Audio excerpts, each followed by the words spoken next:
actually going to say good morning. I had that recent experience where just saying hello to someone in the morning, I found to be very uplifting for not only myself, but also for the person on the other side. So a proper good morning to you. And good afternoon to you. It's afternoon where No, you thank are, you. right? Exactly, exactly. Well, here we are, right? This is the third uh, podcast, I guess you could say, our conversations together. Um, I have to say that the first one that we did was a lot easier than the second one. And I would say that I feel a lot more comfortable coming into the third one. So I don't know, maybe we'll see how this goes and find a good zone here for how this evolves in the future. But I think we have some interesting topics today. So what are we going to speak of? Well, yeah, I know when we were sort of connecting on what might be a good topic or set of topics to talk about today, one of the things that was very top of mind for me, just based on the conversations I've been having with people and just knowing sort of what life has been like for me over the past few months, is those real foundations of well-being, the things that are really kind of core to keeping us in a good sort of, mental, physical, emotional state. So things like sleep and nutrition and, exercise, and the list goes on. And so many conversations I've been having with friends or, people's routines have been really disrupted. And I know that happened to me early on in the pandemic. And then thankfully I was able to kind of reclaim and adjust those routines and set up new routines and kind of get back into a good space. But it's a theme I'm seeing. A lot of folks have been sort of disrupted and are wanting to kind of find, what their new routines are going to be so they can can get back to a state of well-being. And so I thought it would be a real practical conversation to have for folks. Yeah, absolutely. It's for me the kind of core foundations of physical well-being have to do with hydration and sleep and exercise and nutrition. And luckily, with the business that I'm in, I've worked remotely for the most part. So the majority of those kind of um, they've actually gotten better as a result of this in some ways. But I will say that for me, uh, exercise was a big one. I would go to a yoga class, or I would go to an exercise training class or whatever. And the fact that I was not doing that anymore um, totally threw me for a loop. Right? It became complicated. Things had to be virtual. Never did that before. I never watched a video online to do my exercise ever in my life. So that was just very odd to me, and a real struggle for getting through it. And sleeping would have been the other one I think that had a little bit of an impact, but it was actually in the opposite direction. I think I slept a little bit longer, and I think that held me back from being as productive as I wanted to be in the day. So I definitely needed to spend some time and attention on that to get it right, and get myself back into a better flow. Yeah, yeah. I know it's interesting. At the beginning of the year, I was doing a lot of classes like spinning classes and high intensity interval training, and it was with a group of moms from my daughter's school. Mm. So there was this sort of built-in like early morning. We're all going to get together. We're all going to go do this hard thing, and then maybe go for a walk and have a smoothie after or something. And so not Right. only did I lose like that sort of the fitness component, but there was like a community component too that just evaporated. Thankfully, one of the trainers, that did the high intensity stuff, immediately went virtual, and I'm still doing her virtual classes. And it's cool because like I know her, I've met her in real life, and she, she sort of like checks in on all of us and does little shout outs, so that's been something I've been able to kind of Right. hold on to. But yeah, it was a little disconcerting initially, and I know I was starting to slide. I was sleeping in later, and I think the change in my sleep hours, like the quality of my sleep was eroding. So I was struggling with sleep. I still, frankly, struggle a little bit with sleep and getting like quality sleep each and every night. But the exercise piece has been so important, and sort of reclaiming and finding new ways to to to do that each and every day, even through, for example, we have had the wildfires here in California. So we had many, many smoke filled days where I couldn't go out and run. So I was sort of left to do these online classes. But thankfully, have found things that work and that I'm excited about, because I know you and I both do a lot of reading about habits, and how we as humans sort of form new habits and break bad habits. And one of the books, The Power of Habit by Charles Duhigg, he talks about the keystone habit. It's like you change this one thing, and then there's like a ripple effect. And for me, that's been exercise, because I feel at my best like that right when I'm done that workout, that hard workout where I'm like sweating, and I just kind of gave it my all, and I'm drinking my water, and it's like I just feel so good at that point, like physically, mentally, emotionally. And it's a high, right? Like I've gotten the runner's high before. Yeah. And there's you're flooded with endorphins, you feel fantastic. And so I do all these other things to make sure that I can have that experience the next day. Right. Yeah, for sure.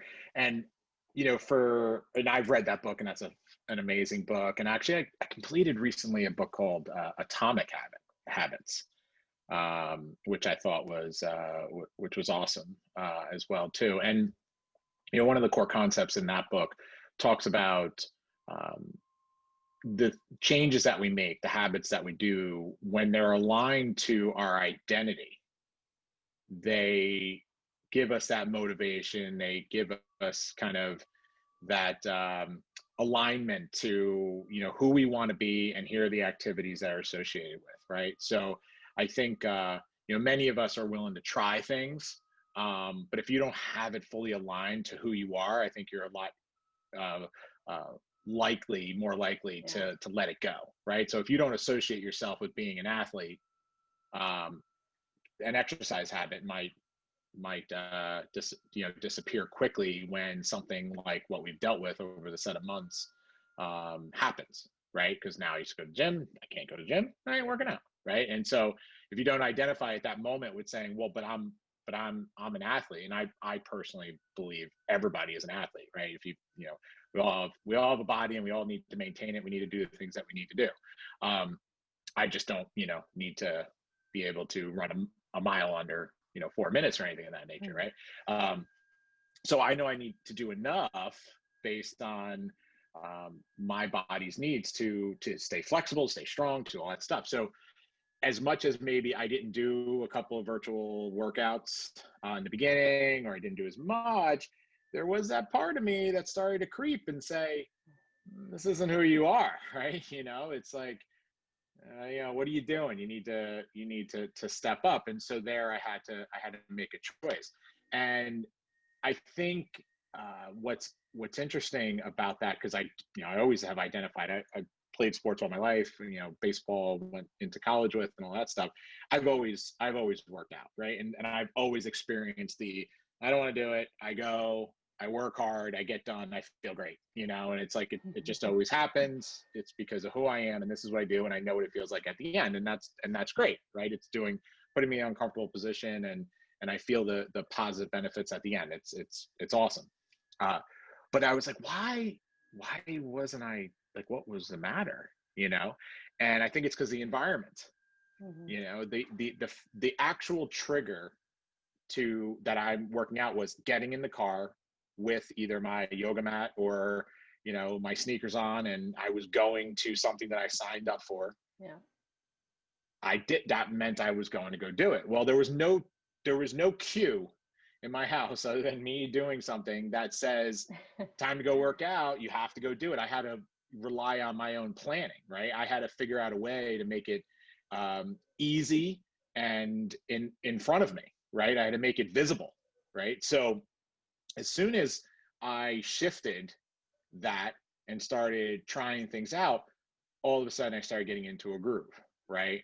and then my wife is doing the same thing. So my wife started doing the virtual workouts, right? So now she's doing that, I'm doing that, everybody's doing that, and now it's like, okay, that's cool. So now all of a sudden it became a norm, and here I am many months later, and I'm like, wherever gyms open, this and the other, I think I'm going to stick with virtual for certain aspects of my physical fitness. Like, I don't need to go to the gym. I don't need to go there. I can take these virtual classes. And what does that do? It's saving me time, right? I can even do them at my own leisure if they're recorded. Like, it went from being this like total mess up of my life of what exercise was, to turning into, oh wow, I'm better off now at the end of it. Does that make sense? Absolutely. Yeah. Yeah. No, I think it's similar too. I mean, there's a couple of things that you talked about that I found, that got my mind going. So one was identity, because we talked about this briefly, and I I've sort of I've I've been sort of like in and out of these times of where I've worked out. So I didn't necessarily identify as an athlete growing up. I played soccer maybe 2 seasons in my entire childhood, and it was always a bit of a struggle. So I never had really sort of applied myself in that way. So I was more of someone who was oriented towards fitness, but it was always this kind of like love-hate thing. I did do some things in college, like I ski raced, and there was a lot of fitness around that. So I found over time that when I found a sport that I really was into, that I was more apt to do it. So I did the skiing college, and then post college I did kickboxing. And when I first moved to San Francisco, and so I did go through a pretty intense period of being considered an athlete. In fact, my identity was that of a fighter, because I was doing, sort of doing fights and whatnot. Yeah, yeah. And that was intense, because we were doing a lot of running and a lot of sparring and all kinds of training. But as soon as and then when I essentially got pregnant with my daughter, like that period of my life ended, and that was, for me, it was like how to kind of, as a mom, reclaim what my identity around being an athlete was going to be. Like that was the struggle for me, because I didn't want to be a fighter. Like as soon as I became a mom, I was just like, why would I let someone punch my head? That makes zero sense. It was okay when I wasn't a mom, but as a mom, it just didn't add up. So it was kind of funny. So I had to kind of figure out how to reclaim that. And I have this like funny story I tell of it was like a couple of years in, and still carrying a lot of extra pounds and feeling pretty bad physically, and really busy at work, so working mom and all of that stuff. And I started to work with this nutritionist trainer, and she helped me dial in the kind of nutrition piece, and and so we had like a Google Doc, and I would be putting in what I was eating in the day. And if I was like at 2 p.m., I was like, I'm so hungry, I could text her, and she would look and, oh, you need like, you should have had half an avocado at lunch, something like that. Like she could help me kind of dial in, making sure I was feeding my body the right thing, so I wouldn't get to that point. And then when the time came to start to weave in exercise, I was just like, listen, I am busy, I am not a morning person, and I hate running, like, figure this out. I do not have time to go to the gym. And so we went from that to, I started to run, and it was literally like, I started on Christmas break, because I couldn't fathom waking up at like 5:30 in the morning to get a run in at that stage of my life. Like there was no planet in which I could imagine that was what I would do. And so she got me, so when I first started, I started when I was on vacation, so I could go out at 1 p.m. And I literally ran like 0.8 of a mile, and it sucked, right? And then I went from that, and I kind of built up. I added like 10% a day, each run I was doing maybe 3 to 5 runs a week. And then at some point I became almost like addicted to my morning runs. Like the days that I woke up early and got that run in, I just felt that much better, like that entire day. So and then I started doing half marathons, and my identity around being an athlete and being, sort of thinking about this stuff really shifted at that point. And so now it's always been, a part of my life. And I love mixing it up and finding other, other things beyond running. I still run, but I love like the high intensity interval training and spinning and, Mm-hmm. yoga. Been doing yoga as well. So, Yeah, that's really interesting. And as someone who just became a brain health coach through the Amen Clinic, I will tell you that kickboxing is not a good thing to do for your brain. Um, so there's a lot of profound wisdom in what you just said there. I think one of the challenges that we have as human beings is that uh, we're constantly seeing cues of things, right? We're constantly making decisions and we're constantly making choices, based on the cues in our environment, right? So when you start talking about things like fitness or meditation, there's no reward in the beginning. There's no anticipated, like, excitement, yeah. right? That's why people get caught in addictions of many, many things, right? They get caught addicted to crappy foods and, you name it, right? Like there's really bad stuff that's not good for us. So we get addicted to the anticipation of something. When you have something that doesn't give you that, it takes effort, right? Yeah. And so I've always been a firm believer in crawl, walk, run, right? Starting small, breaking things down. And the number one goal, as Atomic Habit says, and I love this one, is your job is to show up. Yeah. Right? I think there was an example in the book that actually said the person wanted to wanted to be this vibrant, healthy, energetic, enthusiastic person, right? And so by researching it, it was, you have to physically move your body. You need to be fit. You need to work on good nutrition. You need to hydrate. You need to do all the sleep. You need all those things. Like, if you want to be that, when I say everyone's an athlete, I'm not talking about being able to play sports. I'm talking about being able to physically use your body for what is needed to do whatever your purpose and art that you create in life, right? But if you don't feed it good, it's not going to make you feel good, and that's going to distract you, right? So as much as, even if you are someone who sits in front of a desk all day, right? If you don't have good stuff going in, you're going to feel pain, you're going to feel suffering, and that's going to take you away from doing that job good. So it is important that we take care of it. So the example was, the person wanted to start going to the gym. And so the first time they went, they literally walked in, spent like a minute in there and left, right? But did it, like, just kept doing it for a while. And that sounds, I know, ridiculous, right? But started to build a habit. He showed up. Eventually he's like, well, wait a second, I'm here for a minute, I might as well go do something. All right. And then that led to, it's like, well, wait, I'm doing, and it just evolves. And then you get to the point where, like you said, running started giving you a good feeling later, right? You started seeing the reward. You started to see the delayed gratification that it gave us all, right? And so I think when we're put in front of something where it's not going to, that anticipation, that beginning is not going to, give us that reward, we got to be more disciplined than ever. And then we have to create an environment that makes it easy for us to do, right? And support, right? It's quite interesting. Over this quarantine, I guess you can say, two things transpired when it came to nutrition for me, which I think is a perfect segue into what we've been talking about here. I drink coffee. I like coffee. Matter of fact, at one point I would say I love coffee.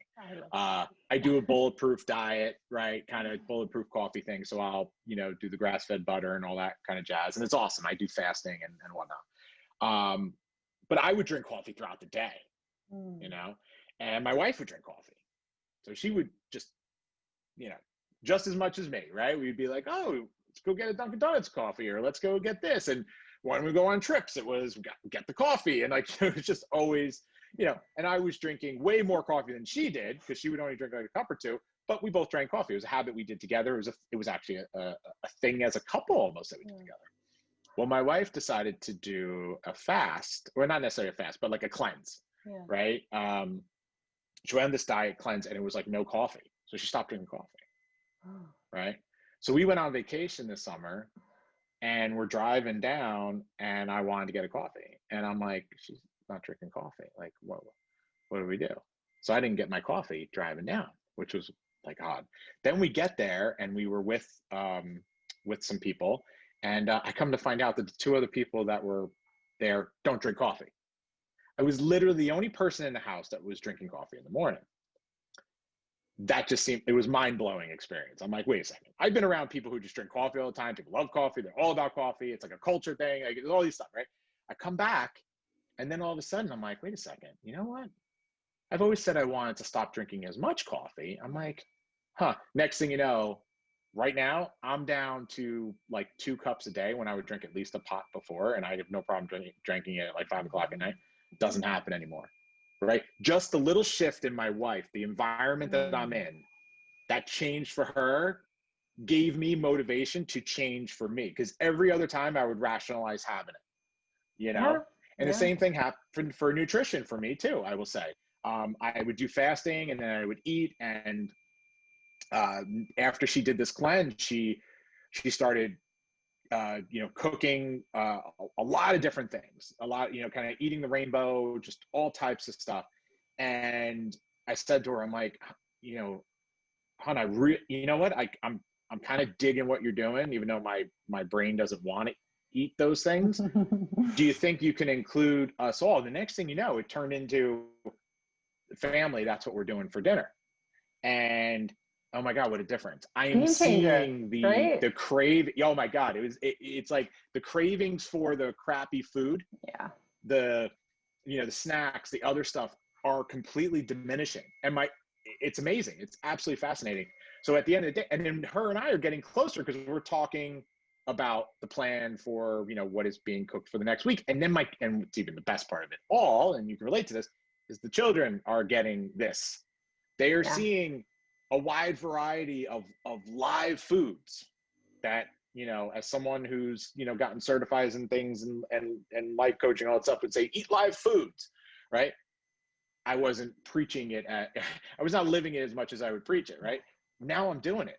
I'm eating so many different things, and it's amazing, right? And I know already, I don't necessarily go on the scale all that often, but I'm since the summer, I'm 10 pounds less than I Yeah. was, which is, and that was all in a set of weeks. This is amazing. Like you're talking, I had no idea, right? Like the sort of parallels in our journey on this topic. So uncanny. Um, I know we both like we're paying attention to all the sort of same thought leaders and scientists and podcasters and folks out there. So, I have been intermittent fasting since the fall, but I was intermittent fasting, but I was sort of like, I was sort of trying to be like, okay, if I only, if I only have a 6-hour eating window, I can eat whatever I want, right? And I was clinging on to that, especially at the beginning of the year. Yeah. And in the thing I was trying to tell myself, it's like, it's not what I don't eat, it's what I do eat. So, for example, I read How Not to Die.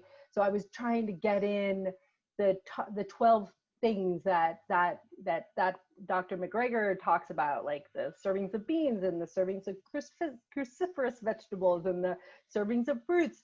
Mm-hmm. And then I thought, okay, if I'm eating all those things, and that's, and it was less than that in 6 hours, frankly, but I can have dessert, right? So I definitely have always had a sweet tooth and crave sugar and dessert. So I was clinging on to, like, I wanted to be able to do intermittent fasting. And, when I had gone into the doctor that fall, my blood sugar, I did a fasting blood sugar test, and it was high. It was like on the line to where a little higher would have been pre-diabetic. So I was kind of clinging, hoping that I could live this way and basically have my cake and eat it too. But, and initially I lost a few pounds, but then it wasn't budging, right? And so I was kind of like realizing, okay, I can't just fast and then eat whatever the hell I want, like something's gonna change. But sort of stayed a bit in denial for a while. But then and so that's happening. And then when you talk about environment, my daughter, she's 13 now. She became a vegetarian when she was 8.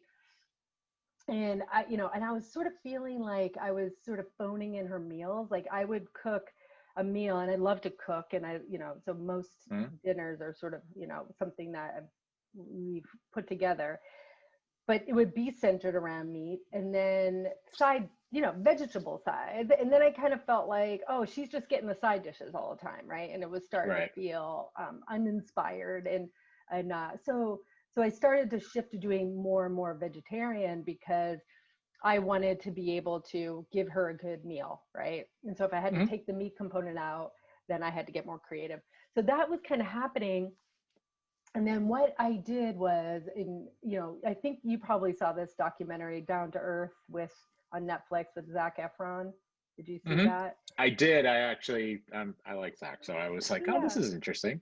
it was Yeah. totally interesting. I watched that at the end of the summer, back when I was still on the East Coast, and then came out to California. And so, I was, we've done a lot of these from my parents' deck in Maine, and that it was just glorious. So even though I was kind of eating a lot of stuff and indulging quite a bit there, because it's kind of, the environment, was Mhm. that Yeah. way.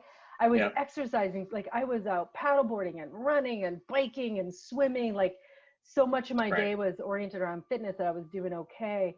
And then I get back to California, and it's like wildfires and smoke, and I can't go outside, and it was tough initially. And I really kind of felt like, ooh, I could slide. Like, this could just be the slippery slope that takes me way off track. But through that documentary, I didn't know about Darren Olean, who's the other guy in the documentary. Like, I know about a Mhm. lot of folks out there, and I just didn't know about him prior to that.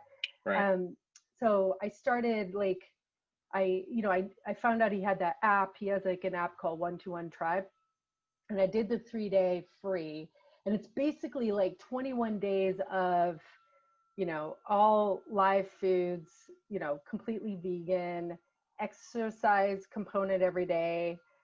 Some of it guided, some of it like you do what you want to do. Education every day, so education about hydration, education about sleep, about Yep. superfoods, etc.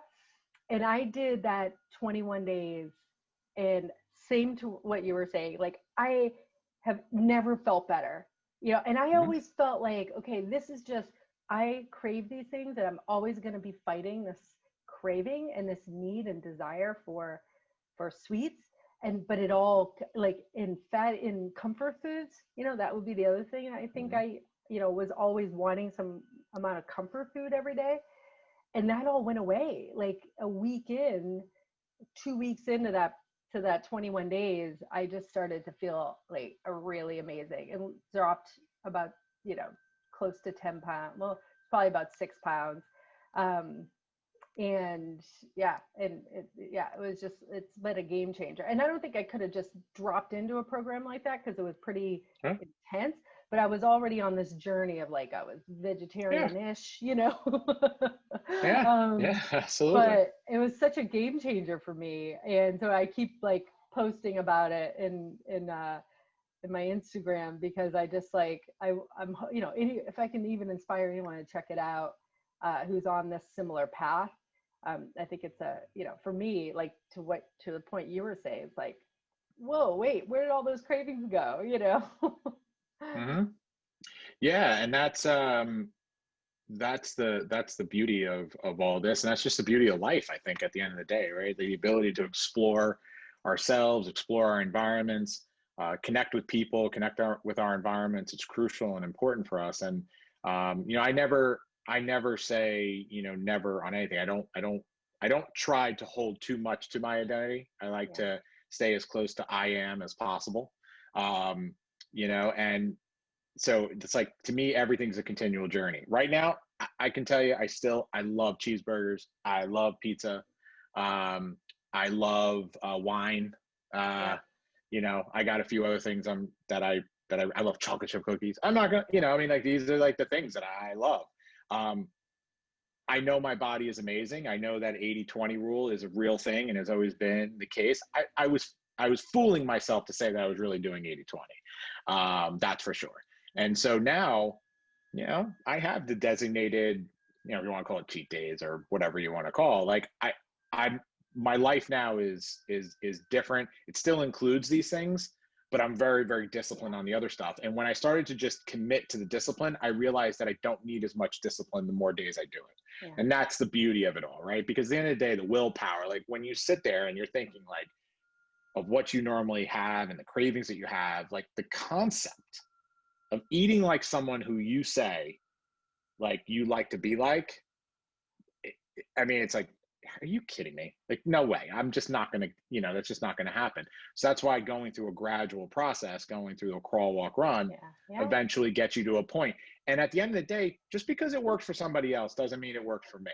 So I always firmly believe in be curious, you know, find faith in others to provide you with information, but you can't stop there. You have to take it to the next level. You have to form your own opinions about it. You need to see how it relates to you.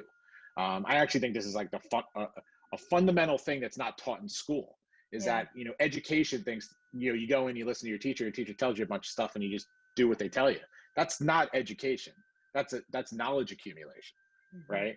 Education is truly being able to understand it, being able to explain something simply, right? Einstein says if you can't explain something simply, you don't know it well enough, right? So the only way you're going to truly understand and have true meaning to yourself is if you take it in and make it your own, right? And I say that for anyone who's trying to build a business.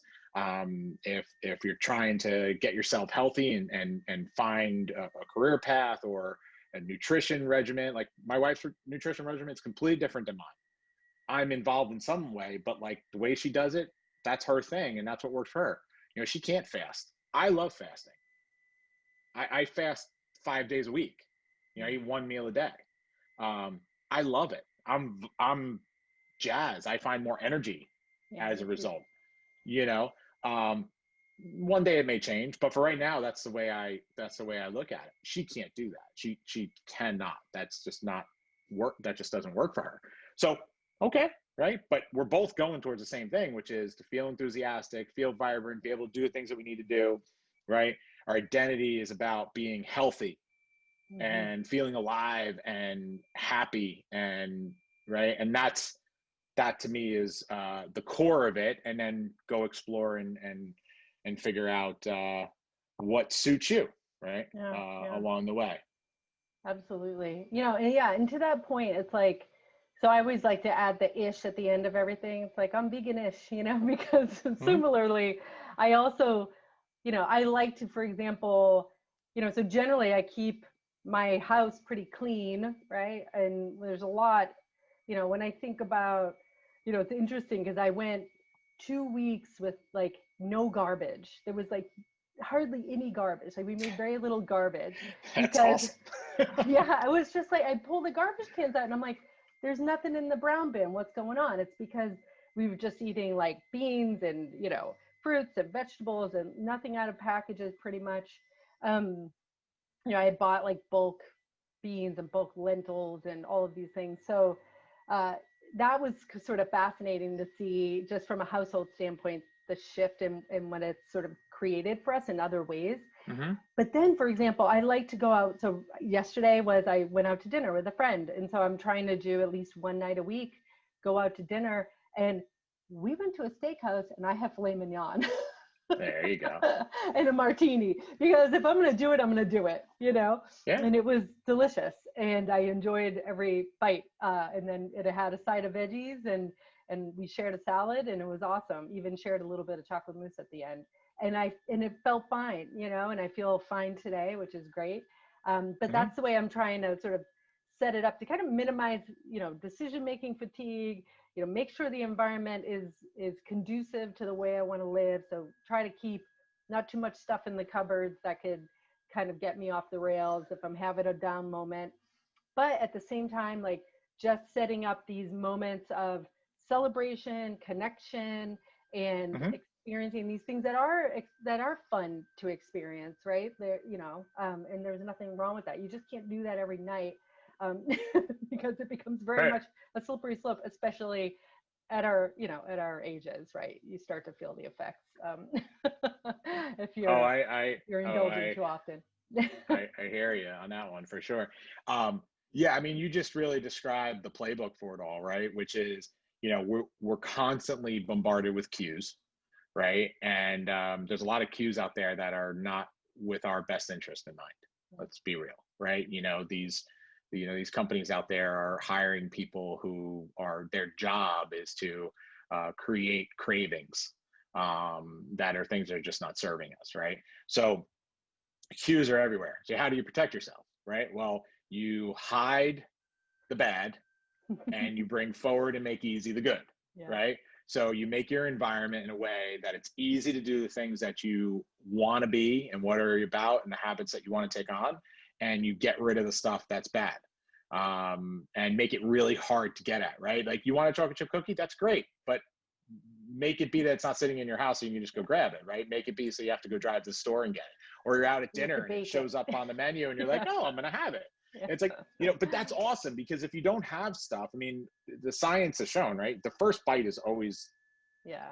First off, the anticipation normally, I think a lot of times is better than the actual thing. Yeah. Then the first bite is the most you're going to get when it comes to food, and then it's diminishing returns after that, right? So we just like continue to just absorb, and if you have cookies the second day, if you haven't had it for a month, it's a totally different experience, Yeah.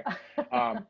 So true. that's the other thing that you're doing, right? You're creating the experience to be better for you, versus just something that is really, you have no control. It's actually a sign of weakness at that point, right? Like, a sign of strength is really being disciplined, right? And I think I've said this on one of the podcasts before, which is uh, discipline plus enthusiasm equals heaven on earth, right? And discipline is first, because it requires you to, freedom is awesome. We have freedom, right? But freedom requires responsibility, right?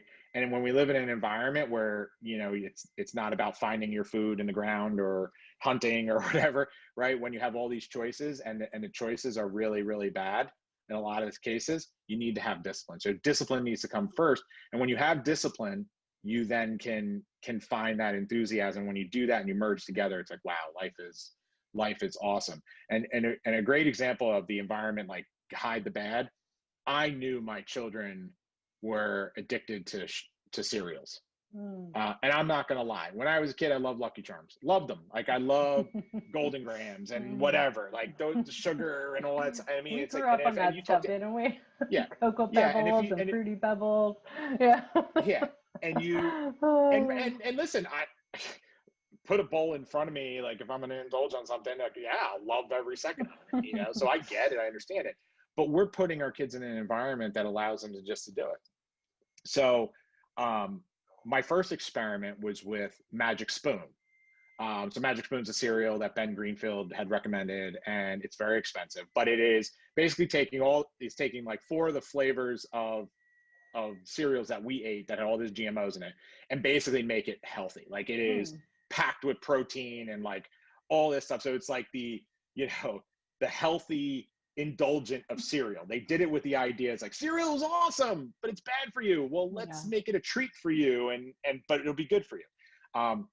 And I love them, and I recommend them, because they do literally taste like the stuff that we ate, right? But I realized, like, the kids, it really didn't matter. It was about what was there, right?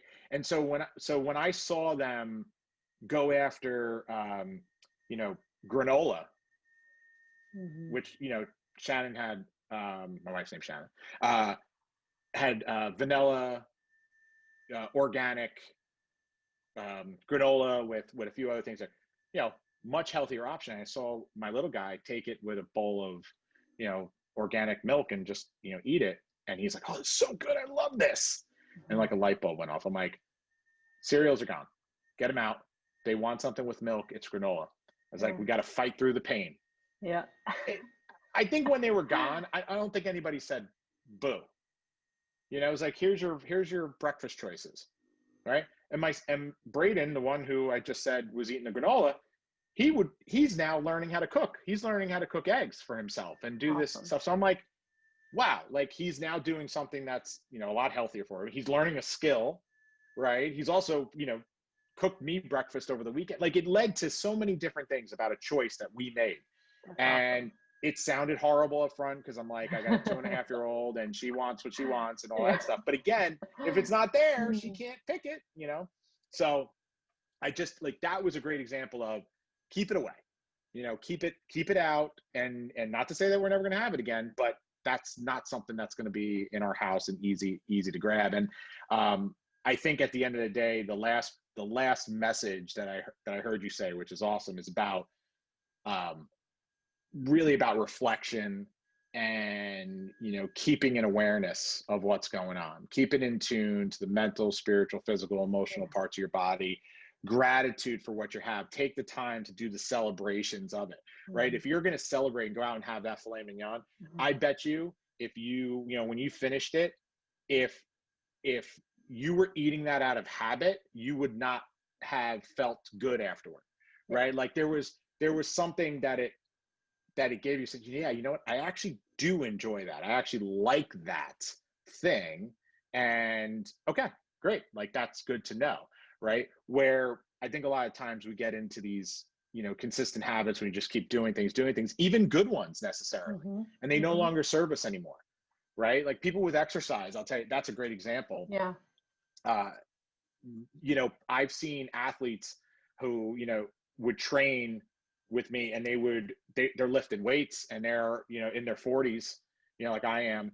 And, for me, bench pressing heavy weights and being powerlifting is not serving me at my age. Yeah. It's the last thing it's doing. As a matter of fact, you talk to the best in the world, they would say, no.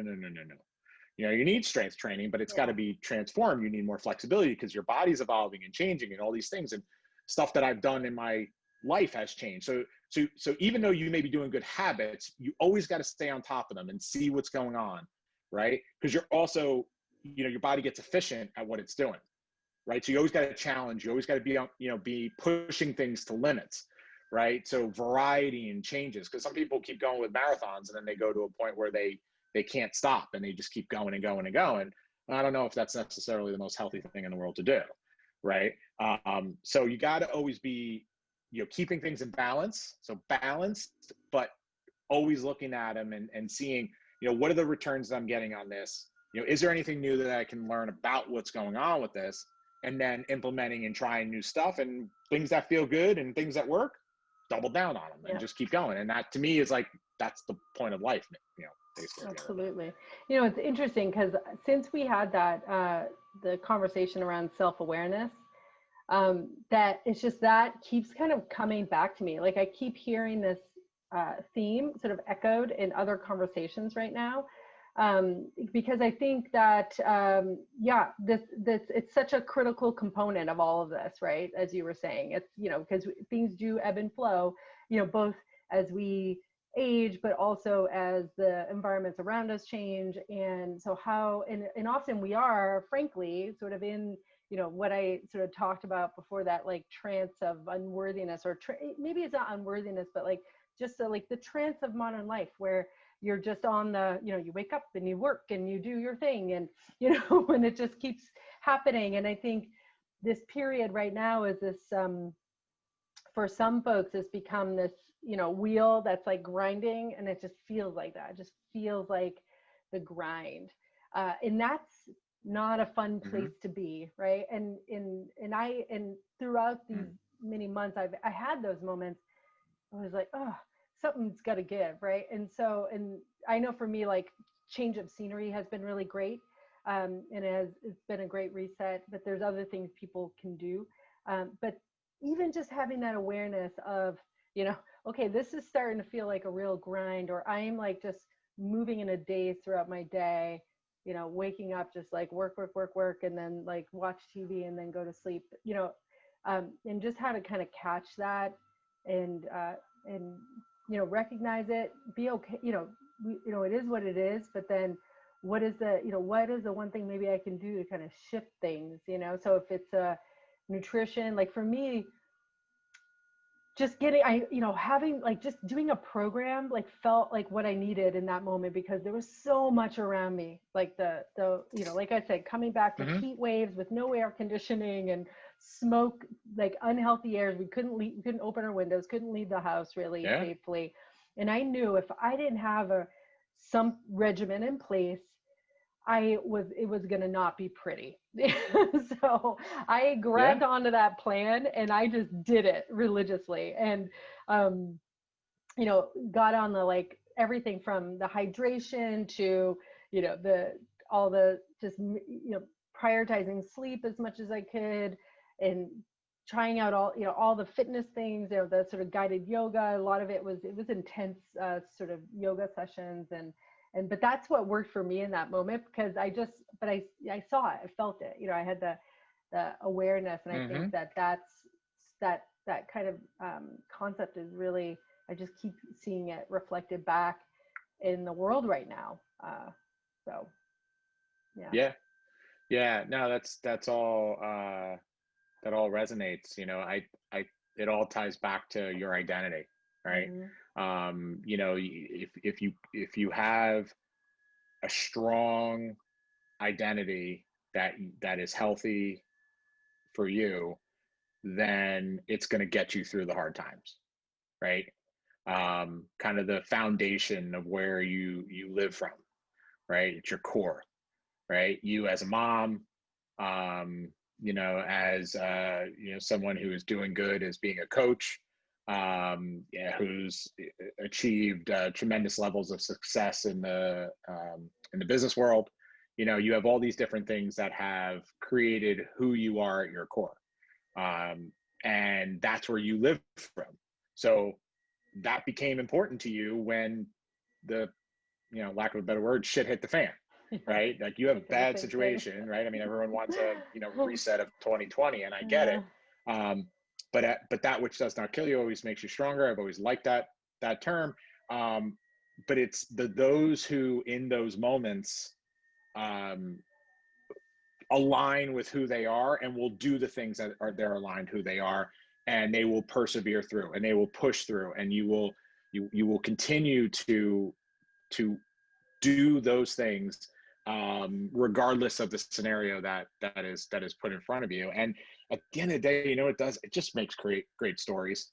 Hmm. I mean, isn't that what life's all about? It's about awesome stories, and there's always this, ebb and flow. I mean, if life was so easy, like, well, I don't know, Right. right? Like there always has to be, um, some kind of trial and tribulation, right? Whatever that means, mentally, physically, spiritually, and emotionally, That's right? And how we I'm a firm grow, believer for, right? right, Yeah. exactly, right. I mean, to me, it's like, you know, happiness to me has been happiness means that you are content, meaning there's nothing that needs to change, right? But happiness, is not a, I don't think it's an achievement that you hit and you're just done, right? No, it's like happiness, I think, can be a foundation of your normal life when the foundations of who you are healthy, Yeah. right? If you're balanced, if everything's in balance, you're living from a happy place, Yeah. right? And you're going to have challenges, you're going to have other things that bring you excitement and joy, and you're going to have things that are sorrow and hurt and all that kind of jazz. But at the end of the day, you're going to, live from that place, right? And that identity ties to who you are, right? So, your identity, and then you have the balance of those four, bodies that you are. And when one's not in balance, you need the awareness to know that, Yeah. right? And that's where the awareness piece comes in, because we are consciousness, right? At the end of the day, the uniqueness of us, yeah, we have, these bodies and whatever going on, but there's a lot going on inside of us, right? There, and energy levels and cells and messages and all that stuff.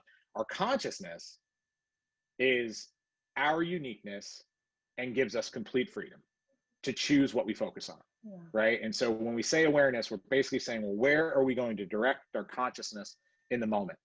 And I know that there's a lot out there that can pull me in a bad direction. There's a lot out there that can trick my system into thinking that this is good for me. So I need to stay aware. I need to focus, right? I need, in a world of instant gratification, fix, fix, fix, fix with one fell swoop, right?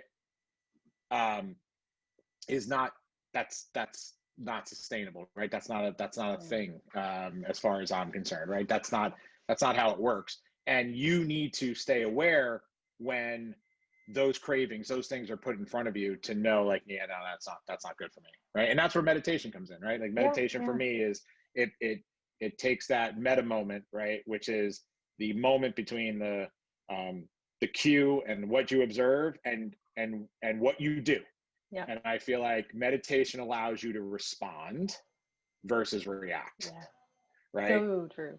And right. It's all in that And moment, so right? that's why exactly. And that's why the meditation helps me in moments, helps me in awareness, in moments of things that are going on a second by second basis almost. But it also, I practice awareness review so I can see, oh, well, maybe I did react in that situation, but I reacted less than I did before. Yeah. Right. And now I can set an intention about that. I can put more energy towards it. I can do other things to get that piece of me that's not in balance more closer to balance. And meditation allows you to keep, finding choice, control in those moments, right? And I have to say, after 10 years of doing it, it's pretty amazing on how you could be in the middle of a very heated moment and be like,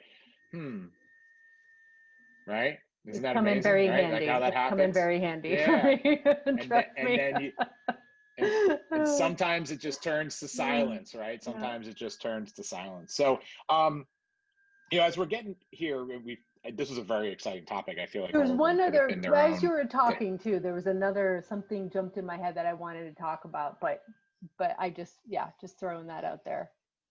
I didn't know if you were gonna. I want to do that, but so why don't you do that? And then what I was thinking is, why don't we, for like, hydration, sleep, exercise, and nutrition, if there's something that you specifically do, like some tool or just a something that you follow, like, maybe let's just maybe share that out to the world a little bit, just so that if people are like, oh yeah, this all sounds great, well, where can I start? And then maybe that's a place where people can take it and find their own. But so what is the last topic? And then Yeah, well, let's so wrap with some suggestions.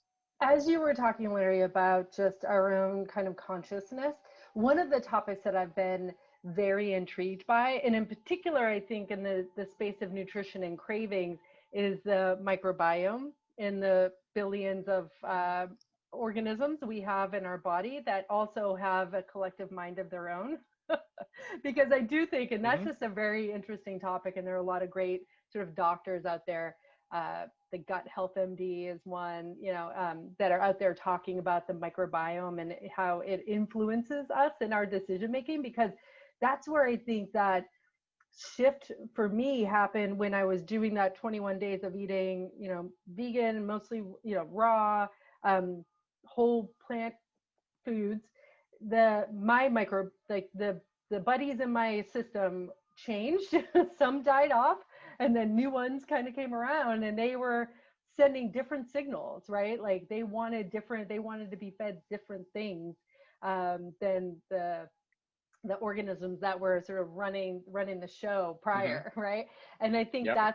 that's a fascinating topic too, because I do think there's stuff that we're sort of conscious of and and are coming from us, but then there's aspects of our decision making that comes from the creatures that we host in our bodies, which I find fascinating. And when you kind of Yes. develop a deep understanding of that, like, oh, you can start to understand too. It's like, oh, it's not, if I feed the right bacteria, then they're going to want the right things, right? So anyway, that was the other thing that was popping in my head as you were talking. That's yes, that's a very fascinating topic and kind of controversial in a lot of ways too, honestly. The microbiome. I'm a big follower of Paul Chek and Dr. Zach Bush. Mm-hmm. They talk about the microbiome, and uh, Dr. Zach in particular has a supplement out for feeding that. And one interesting point about that is um, the food that you choose to eat. You may see something that is a quote unquote healthy food, like a blueberry. Mm-hmm. The pesticides and things that go on those fruits actually hurt your gut in a very, very bad way.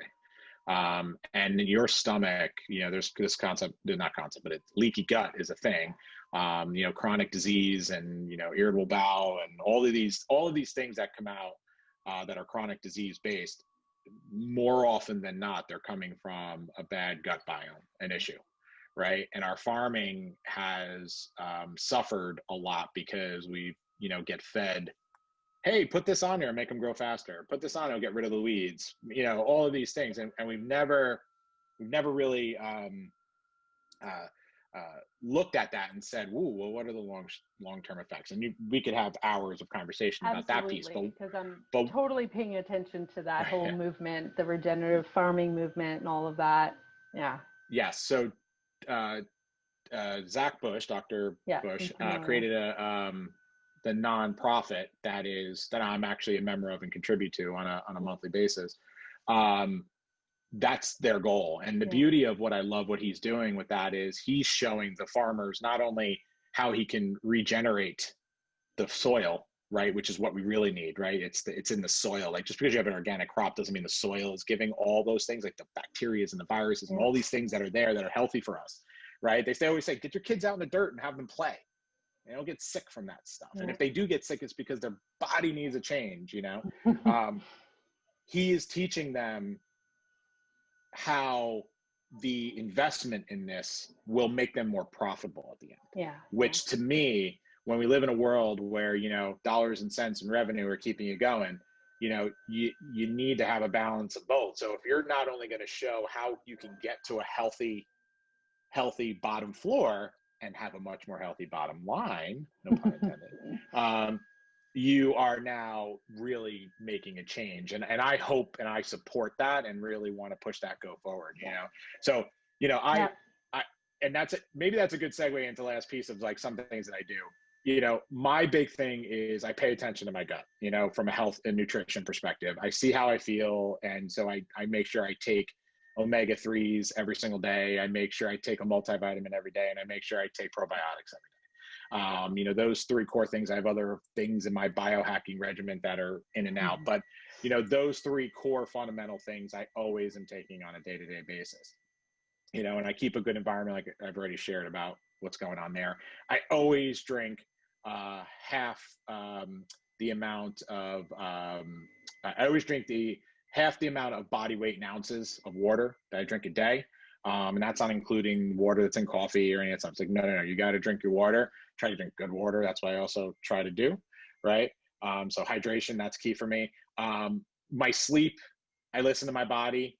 For the first time in my life, I will not work out if I don't feel, good, which I never did before, right? I know that I have diminishing, I actually am reversing things if I work out when I'm unhealthy, right, or not feeling well. But I also monitor my sleep. I use the Aura Ring. I have an Aura Ring, and I love it. It's also got meditation in there. You can do all kinds of stuff. You could, heart rate variability, heart rate monitor, all that stuff. But this really gives me a good indication of how my body slept. And lastly, I think from an exercise perspective, I always look at balance, right? I always look at flexibility, right? My body being flexible and my body being strong, right? And so whatever that means to you and what feels right, whether, you love yoga, whether you love, boot camp classes or whatever the case might be, more power to you. I always just, when someone asks me about what should I do from a workout perspective, I always say, just do enough research to understand whatever programs you are doing, make sure they're tested, make sure that they aren't a certification program that you can go get in 2 hours, and someone's out there and you never lifted a weight in your life and now you're lifting, tires and carrying them across the way. Yeah, you're going to see some fast reaction to the body, but I can tell you right now, you're going to have an injury a month out, right? That's just what's going to happen. So for me, I think if, those are core fundamental things that people can kind of look at and use. And I'm curious what your core ones would be as we wrap up here. Yeah. I mean, fundamentally, sleep for me is at its foundation. And so similarly, if I have a really bad night's sleep, it's more likely I'm not going to sort of push myself exercise-wise. So, you know, I used the Aura Ring for a long time, so I know kind of optimally if I'm having quality sleep, it's like an 8 hours and 20 minutes is kind of ideal for me. Mhm. And, you know, I also learned if I drink too much the night before, obviously, that's pretty easy to know. My sleep's disrupted. So I do a lot to kind of optimize for It's that amazing how sleep, disrupted. I didn't realize right? how Yeah, bad, exactly, So exactly. that's another good point of awareness, right? Like you wake up after a morning having, some wine or whatever if you have drinks, what it Yeah, does to your yeah, system and what it means. Like, oh wow, I right. didn't know that. So I have to like consciously decide, like, okay, I'm going to do this. I'm going to have a few drinks, so I know the next day is not going to be optimal. Um, and what so some things have been helpful. It's like I have that standing 9:30 on Saturdays, intense workout. So Friday nights I'm always behaved. Maybe if I have something as one drink, and that doesn't impact me. So sleep at the foundation, followed by exercise. Just because for me it's like I love that, and it varies. Like sometimes I'm just taking the dog for a hike, and as we're going up the hill, I'm doing, lunges, maybe I'm doing kickbacks, maybe I'm doing a little Hmm. jogging, maybe I run across a bench and I do some push-ups. Like I find a way to incorporate getting my heart rate up and, incorporating Hmm. some physical activity, or I'm setting out for a run, which I'm going to do today when I get my break. That's why I put on all my running gear cues, to make sure it happens. So I get so much out of getting some amount of physical activity every day. And then nutrition for me has been a game changer. And so I have been doing fasting. I'm more of like a 17-hour fast. And then I'll do one long, one sort of one meal a day, fast day a week. Hmm.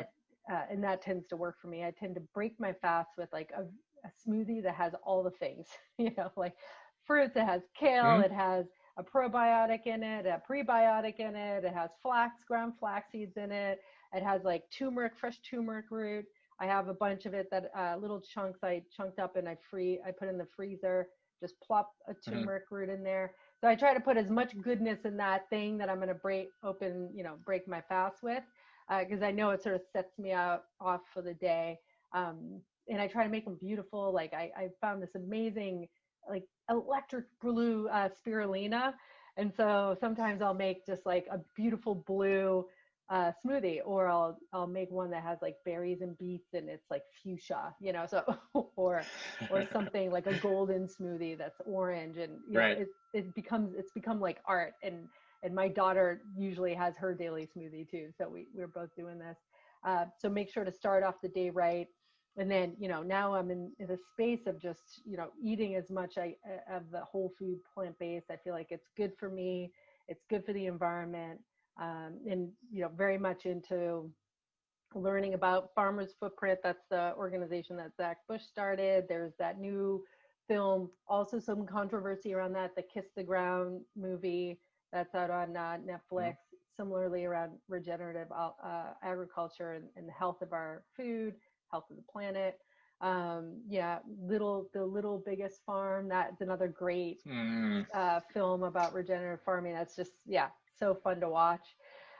So yeah, that's like a Yep. whole other area I think I was new to a year ago, and I'm just loving it, and I'm just following, I'm just like following the path as it emerges, and as long I'm feeling better and better, like I just want to keep walking down that path, and it doesn't Yeah, mean that I absolutely. have to feel denied, right? Like I'm not into denial, so that's where I have my one night a week where I'm gonna go out to dinner and enjoy myself and feel good about it, right? So yeah, those are my tips. And I think it depends. Like I love that you kept kind of coming back to crawl, walk, run throughout the conversation, because I think that's important to get across. We've been on this journey for a while, so in some Hmm. spaces we're already running, and some folks might be new, and just start small, start with something. Also, yeah, hydrating away, as you can see. I did recently buy a Yes. reverse osmosis water filter, so I'm I'm gonna need your info on that one because I've been researching. So I there's a lot with that. You I think the last point as we close here on what you just said is crawl, walk, run. Um, you have the ability to crawl, walk, run right now. So take advantage of that. You know, many people don't make change until something catastrophic happens in their life. And at that point, then they have to make groundbreaking, huge changes. And the reason why they do it is because, you know, they don't want to die, right? They don't want to, they don't want the diagnosis, right? Or the pain, right? So, which is that they want to live, they want to have an identity, they want to be, so it's like they have this pain that causes them to make a change. And at that point, those changes a lot of times happen to be profound and big, right? Where you have the opportunity now that if you crawl, walk, run it, right, you can make small incremental, you can learn along the way, you can kind of live, you can live into your answers, which is what you're doing and what I'm doing, and I love that, right? And you can start to be on a path, and before you know it, 3 months, 6 months, a year down the road, you will be amazed by what impacts they've had in your life. Even if you just do 4 things of, you know, drink more water, get good sleep, right? Eat move your body, live foods, eat live and move foods. your body. Oh, whoa, just 4 things that are, that's it. You know, that are yes, exactly, which is not, you know, doesn't take up too much brain power to figure out. So. And once you get over the hump too, it's just self-fulfilling because you just start to feel great. And I wanted to mention too, because it was a little over a year ago, right, where my fasting glucose was at 100, which is right there on that cusp, and that was the motivator for me. Even though I've always been pretty healthy, you know, it's still kind of like, oh, that's pretty much pre-diabetic. I got retested 2 weeks ago, and it's down to 70. Oh, wow, great. Definitely in the normal zone. So that's just like from a data standpoint, right? Like that's what I was looking to do. I did not want to be on a path to sickness and on a path to having to be on drugs and on a path to, you know, being unhealthy. And, you know, that's my why, right? My daughter's 13. She's got a long life ahead of her, and I want to be around for as much of it as possible. And, you know, these changes, not only has it worked, right? I feel great and happy, and despite all the craziness that's going on around us. So, right. Yeah. Well, and you're setting a great example for your daughter, as I'm trying to do for my kids as well too, during the craziness, right? Which is, you know, how we, you know, we impact good human beings. Yeah. Right. So, awesome. So this was great. I think, you know, I'm curious for anyone else out there, if, you know, what they do. Happy to, I want to investigate any other things that, you know, in those categories, or just core fundamental stuff that they've been doing forever that, you know, have served them. I'm curious in having that conversation. And I also like to hear more about what we should talk about more. There was a bunch of stuff that came up in this one, you know, concepts of multitasking, good multitasking. Yeah, I think that could be its own topic. You know, farming and, you know, gut biome and all we could talk awareness again. I mean, there's so many right. All of those things I think are good topics for the future. But I want to hear about others. Brain health, Larry, now that you've invested in this certification. So but that's me. I'm more than yes, we could totally do that. I think that's a very interesting topic, because I think we don't pay attention enough to it. We don't get taught about it, that's for sure. So I'd be happy to kind of share what I've learned and the process and how it works, and things to just be, you know, concerned about, because I went through the process this summer. I didn't just get certified. I actually went to the aiming clinic and am a patient, and they game changer for me. You know, I what they did for me is life changing on so many levels. So, you know, we'll see. Maybe that is the next one. Yeah. Awesome. Well, it was lovely once again chatting with you. Absolutely. Always a pleasure. Always a pleasure. And looking forward to the next one. Great. All right, Cheryl. Ciao. Take care.